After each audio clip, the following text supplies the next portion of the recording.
Bante, kemarin kan Bante mengatakan hanya orang bijaksana dan ada kemauan yang bisa belajar dan mempraktekkan Dhamma, Bante. Di dalam kisah Sang Buddha sendiri ada satu Bante yang kemampuan untuk mengingat sutta, Bante.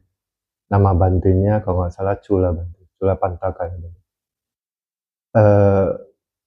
Bante ini diceritakan bahwasanya sebelum mencapai arahat tidak mampu mengingat ajaran Sang Buddha. Kemudian Sang Buddha memberikan satu kain putih, ya Bante, ya, untuk dijadikan objek meditasi.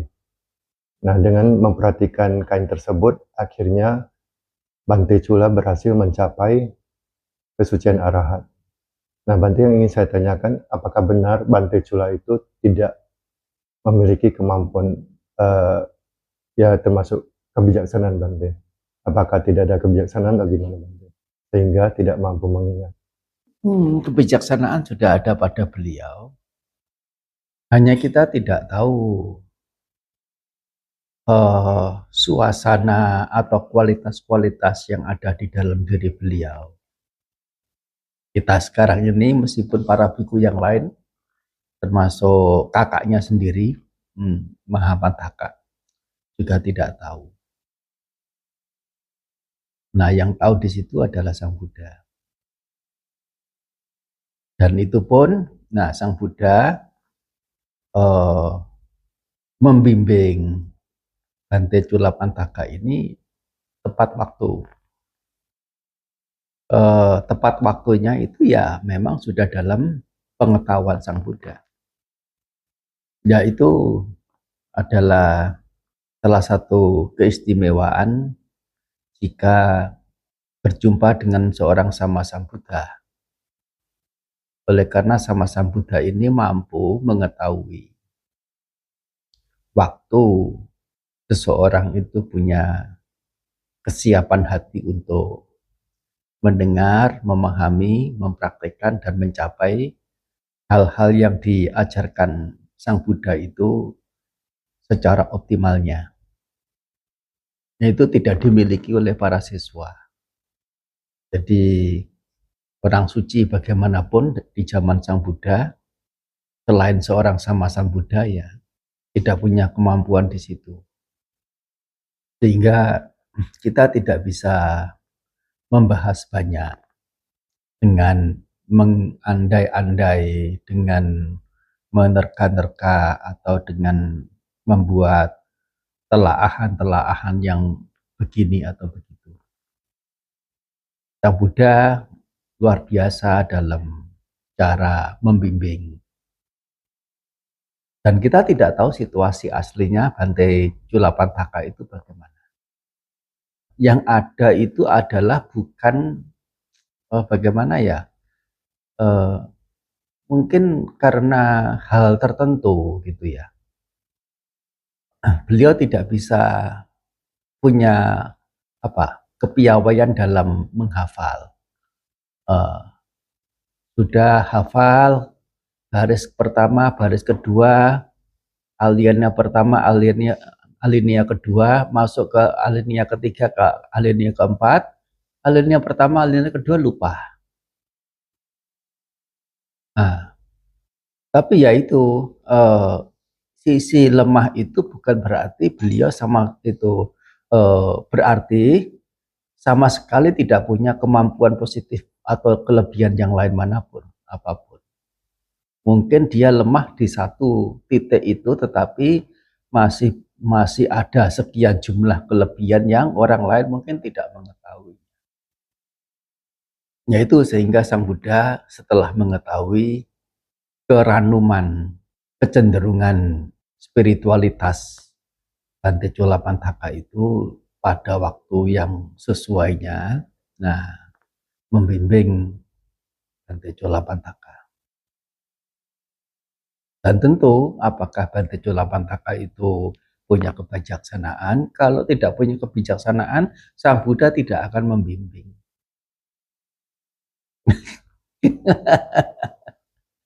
Ya, kita itu kan kasus. Kalau kasus itu kita mesti tahu detail substansi sesuatu itu, tidak bisa dengan prinsip-prinsip secara umum, secara general. Begitu. Ya, misalnya ada seseorang yang datang kepada seorang pengacara, "Pak, saya mau dihukum, tolong dibantu dong." Oh ya, saya bantu. Tanpa pengacara ini perlu tahu bagaimana sesungguhnya kasus perkaranya. Bisa enggak? Tidak bisa. Kita tidak tahu kronologi atau karakter-karakter, sifat-sifat, segala hal yang terkait Bante Culapataka, sama sekali kita tidak tahu. Jadi bagaimana bisa menyimpulkan, bisa membuat pernyataan begini atau begitu. Nah, begitu ya. Bagaimanapun ya itu dasar dari pemahaman Dhamma. Ya, pemahaman Dhamma itu sendiri adalah nama dari kebijaksanaan. Ya. Dan ya memungkinkan juga secara permaknaan Bante Culapataka itu juga punya kemampuan untuk mencerap, untuk memahami, untuk mengerti, untuk menembus. Ya, beberapa orang ya punya keahlian dalam matematika, tetapi begitu berbisnis rugi terus. Matematikanya pinter, fisikanya pinter, kimianya pinter, berbisnis rugi terus.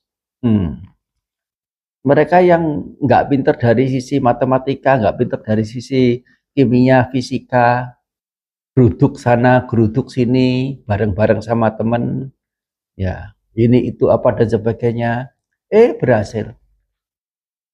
Ya, soalnya apa? Dalam geruduk sana, geruduk sini, maksudnya bukan menyerbu apa, maksudnya itu pergi ke sana kemari dengan teman, dia menjalin persahabatan, dia menjalin ikatan persaudaraan, bagaimana bersosialita, dan bagaimana seseorang itu punya nilai-nilai dalam bersosialita dan mampu menggunakan kesempatan ini itu, banyak koneksi, banyak jejaring, banyak yang bantu.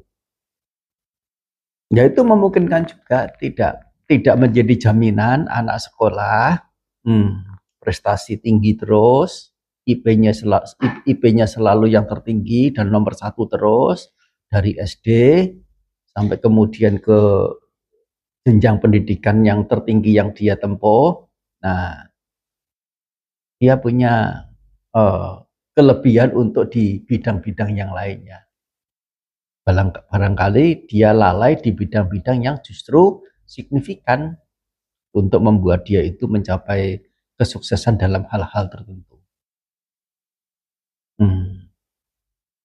Gitu semacam contoh atau gambaran ya tentang seseorang punya sisi-sisi itu, nah sangat banyak sekali.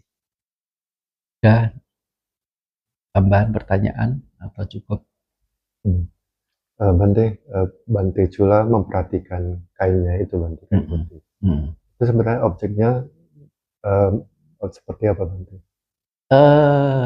Memperhatikan sambil menggosok dengan tangan.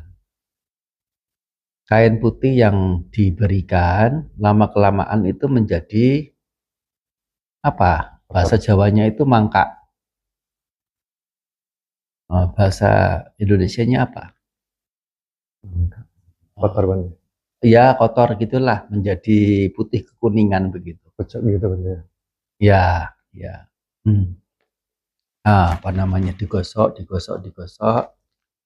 warnanya berubah menjadi yang putih bersih, menjadi kotor. Nah, kotornya itu tengarai, ya tidak lain berasal dari tubuh ini.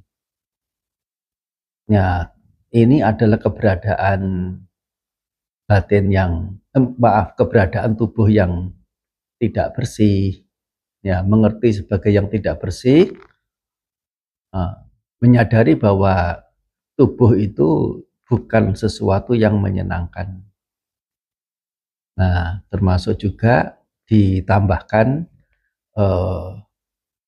dengan nilai-nilai kebijaksanaan tentang keberadaan ketidakbekalan atau ketidaktetapan yang ya ada, baik terhadap kain yang digosok itu kondisinya tidak bisa bertahan sebagaimana awalnya, yang semula putih bersih menjadi punya warna yang lain,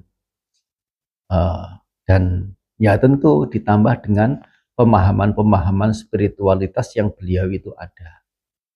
Kita tidak bisa merinci di sini soalnya kita bukan beliau, ya kan?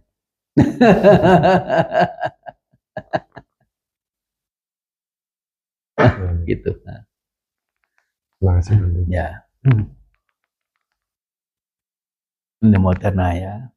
Sapitiyo viwacantu